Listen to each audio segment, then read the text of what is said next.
Hello and welcome to Global Eye. I'm Parikshit Luthra. Russia's invasion of Ukraine, which started on the 26th of February, has completed 6 months, and there are still no signs of de-escalation.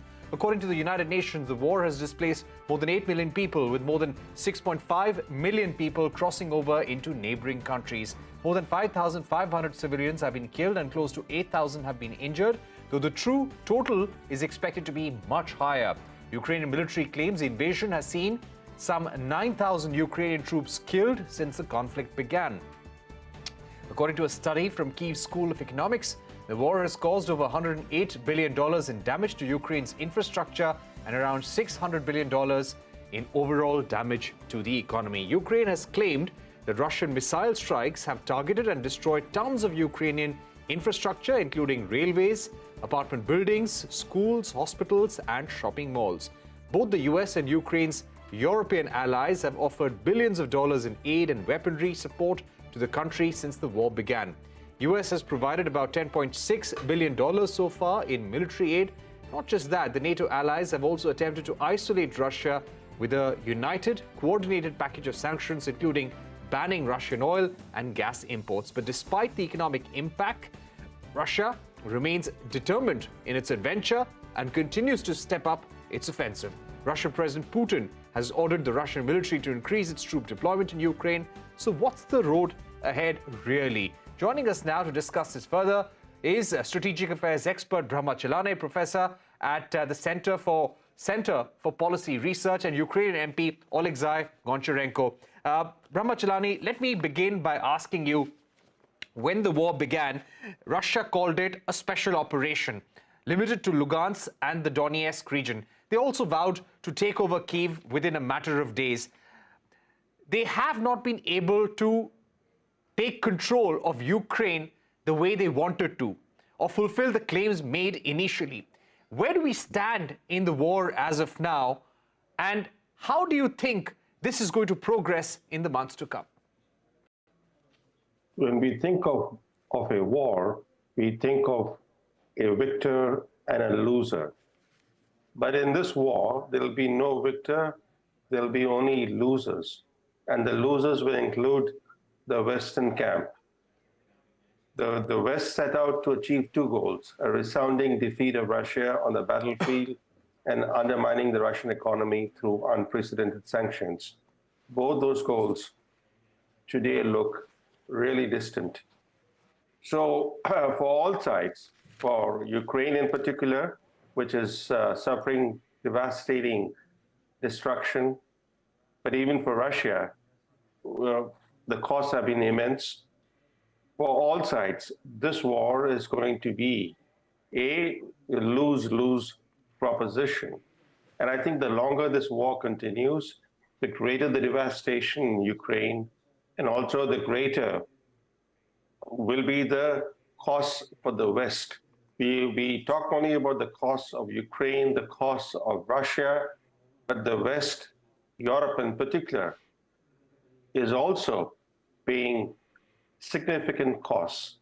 And most importantly, let's not forget that this war has spawned a global energy crisis and a global food crisis. So this war is unique in the sense that it impacts the entire world.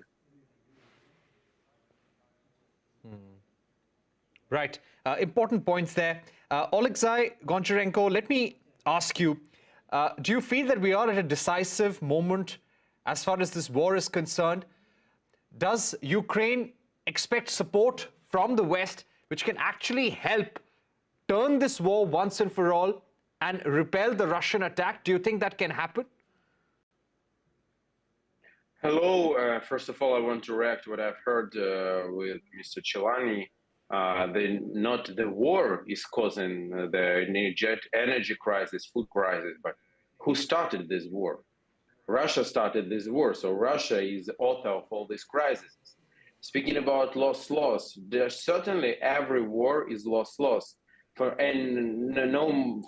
is no normal person in the world who can think that war can benefit to somebody except Putin. He is an insane person. He can think so, but for every other people, it's clear that who lost this war? Russia already lost this war. I just want to remind you that Putin was telling that they will take Kiev in 3 days. Now it's the 7th month of the war, and they don't have any chance to take Kiev.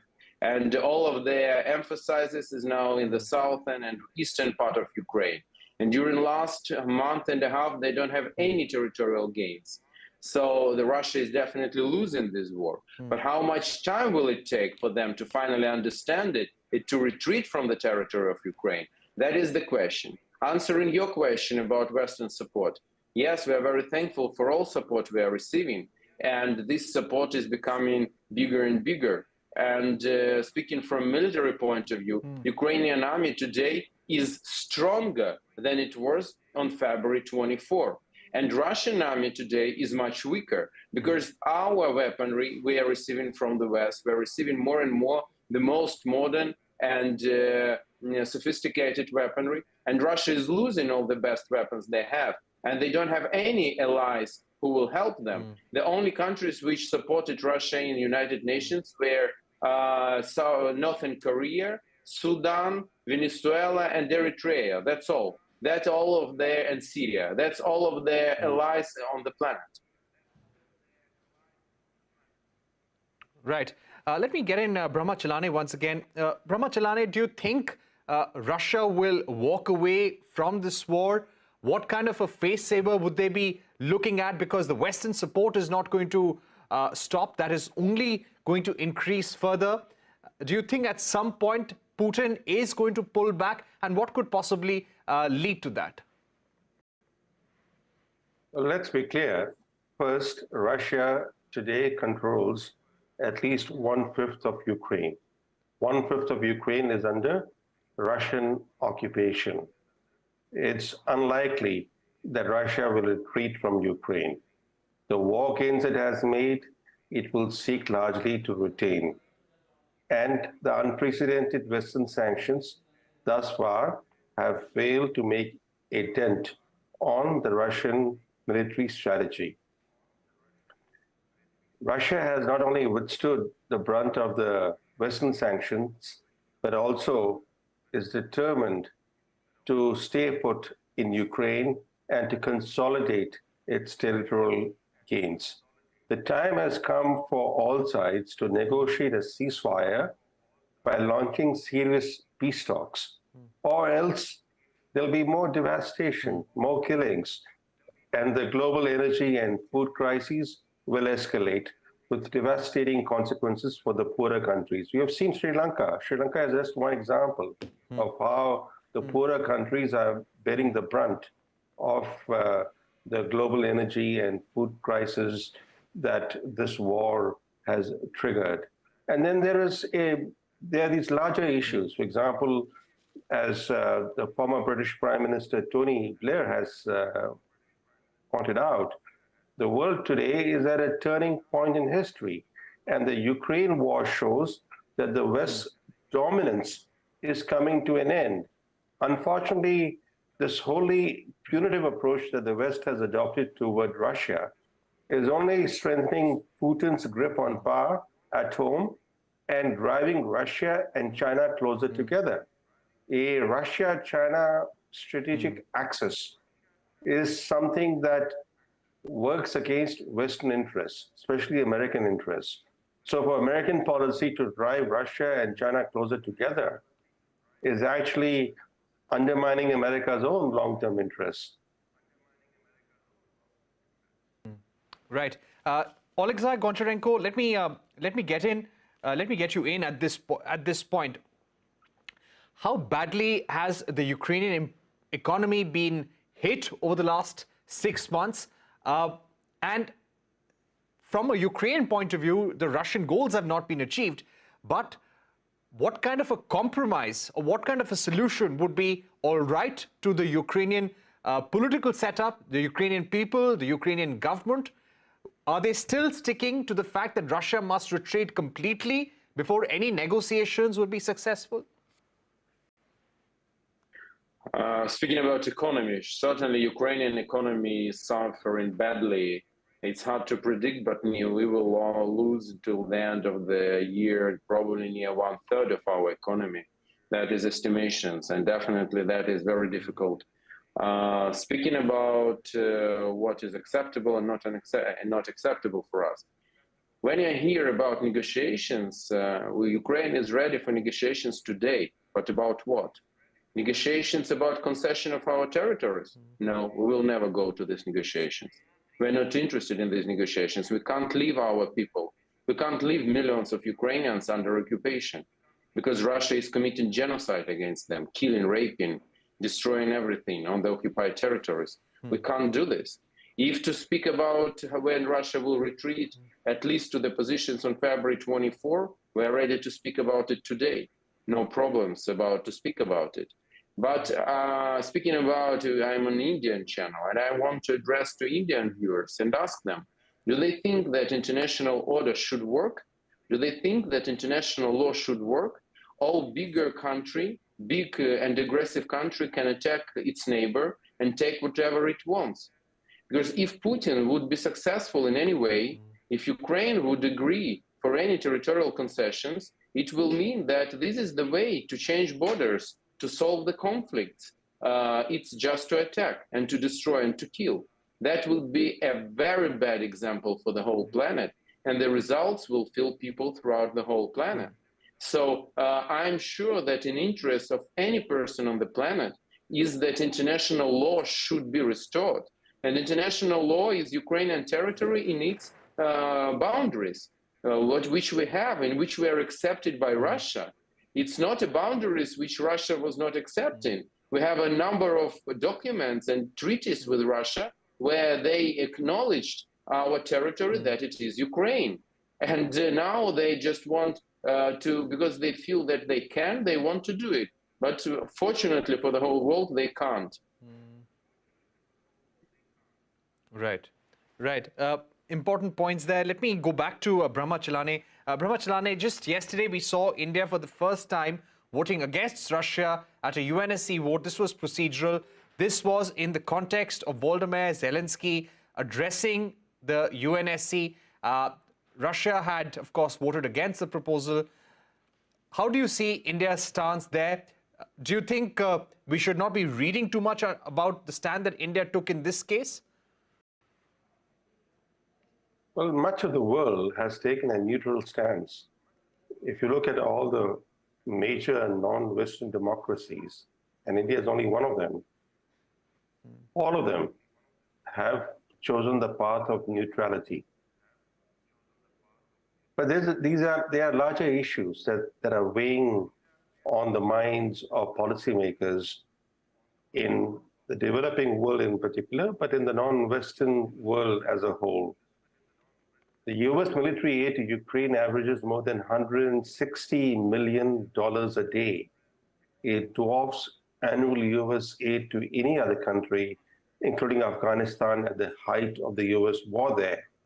And just a couple of days ago, President Biden announced almost $3 billion in additional American military aid to Ukraine. The question is, will this be an endless war? Because the Americans are sinking more and more military aid into Ukraine. The Russians seem determined to consolidate their war gains.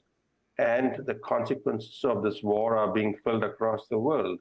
So given those realities and given the impacts on the poorer countries, the time has come for international diplomacy to begin looking for ways to end this war. Because at the moment, the West, Ukraine, and Russia seem determined to continue the war. So it's time for the rest of the world to intervene and find a path toward peace. Right. Thank you very much for joining us, Brahma, Chellaney, and Oleksiy, Goncharenko. We're going to take a short break, but don't go anywhere. A special discussion coming up with Nelson Cunningham of McClarty Associates and Amber Phillips of Washington Post on the US midterm elections when we're back.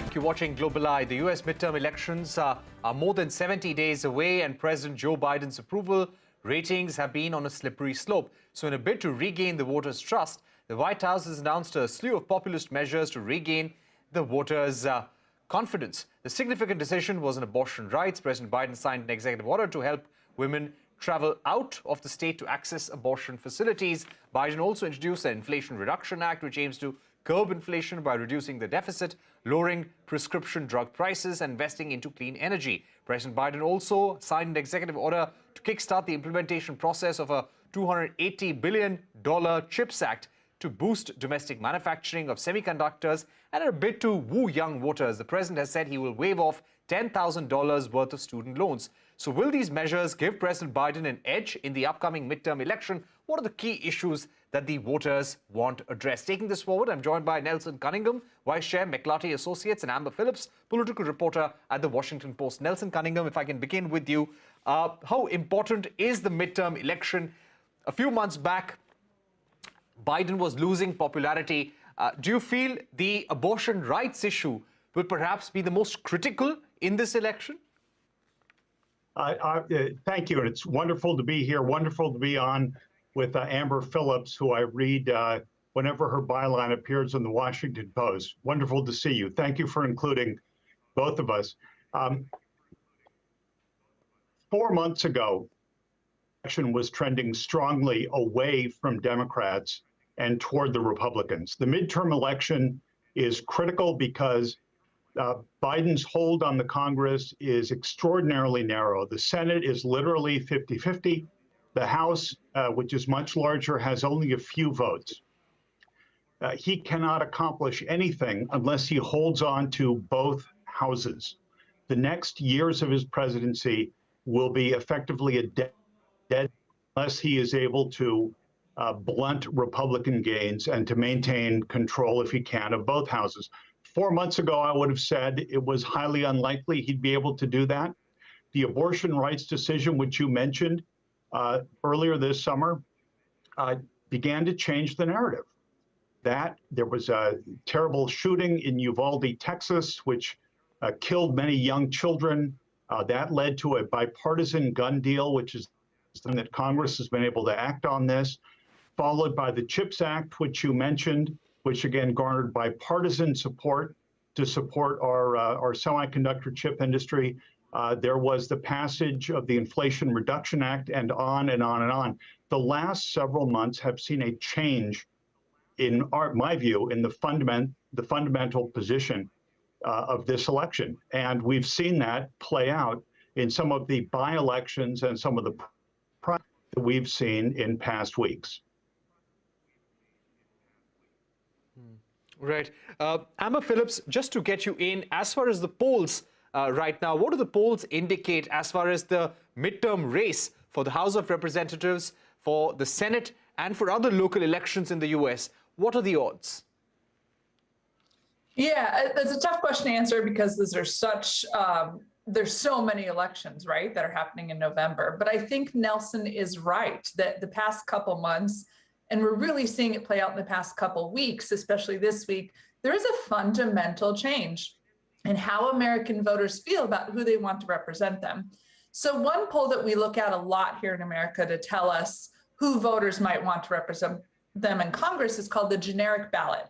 And it's if you ask a voter, would you rather have a Democrat, a nameless Democrat, or a nameless Republican represent you in Congress? Just to get at that pure partisanship that we have quite a bit here in America.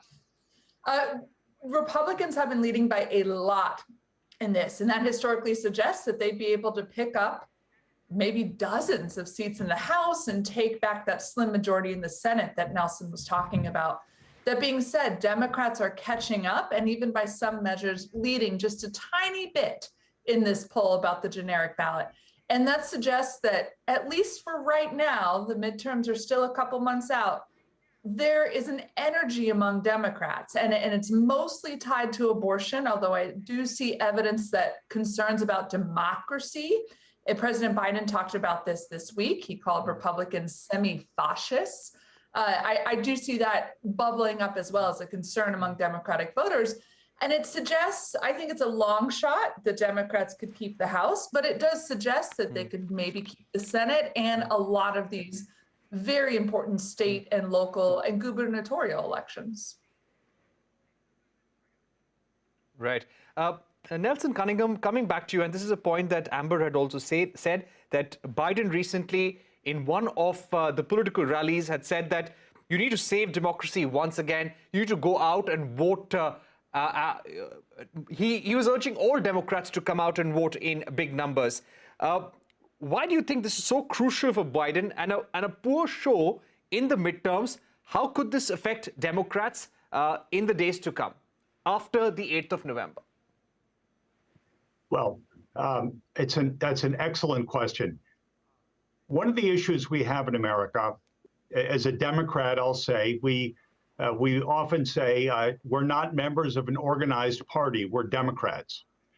Democrats are famous for not aligning well, for not being as disciplined as Republicans of the fundamental issues of voting.